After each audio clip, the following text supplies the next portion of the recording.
বিশিষ্টজনেরা মনে করেন, গণতন্ত্র, আইনের শাসন ও মানবাধিকার প্রতিষ্ঠা না হলে ডিজিটাল সিকিউরিটি ও সাইবার সিকিউরিটি আইন ক্ষমতাসীনদের পছন্দের অস্ত্র হিসেবে ব্যবহৃত হবে।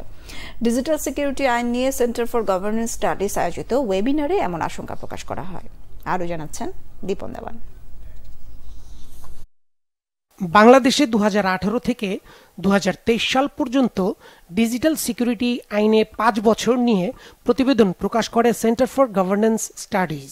5 বছরে ডিজিটাল সিকিউরিটি আইনে সরকারি ভাষ্য উল্লেখ করে জানানো হয় 7,001টি মামলায় আসামি 21,867 জন।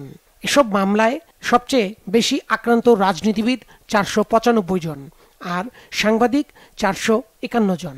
অভিযোগকারীর মধ্যে আইন শৃঙ্খলা বাহিনী 189টি এবং আওয়ামী লীগের রাজনীতিবিদ 263 জন।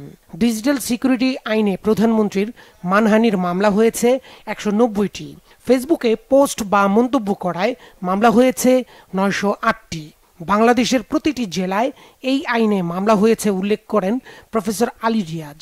গণতন্ত্রের মূলনীতি, আইনের শাসন এবং মানবাধিকার প্রতিষ্ঠিত না হলে ডিএসএ ও সিএস এর মতো আইন ক্ষমতাসীনদের পছন্দের অস্ত্র হিসেবে ব্যবহৃত হবে। যে কাজটা রাজনীতি, সেটা তো সিভিল সোসাইটিকে দিয়ে হয় না।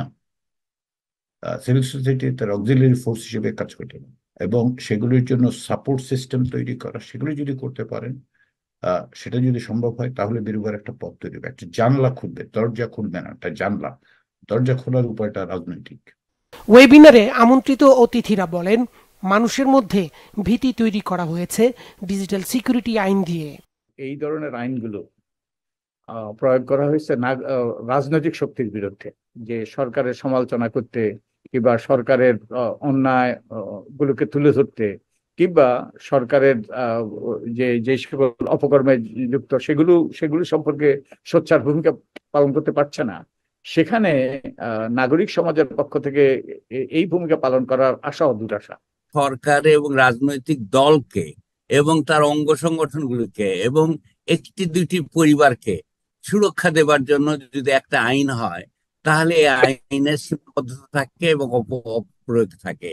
আমি মনে করি যে বাংলাদেশের নাগরিকদের ডিজিটালি সুরক্ষা দেওয়ার কর্তব্য সরকারের, সে কর্তব্য তারা পালন করেননি, করছে না। এই আইন দিয়ে সরকারের অপকর্ম লুকিয়ে রাখা যায় বলেও মন্তব্য করেন আলোচকরা। দীপন দেওয়ান, বাংলা ভিশন, ঢাকা।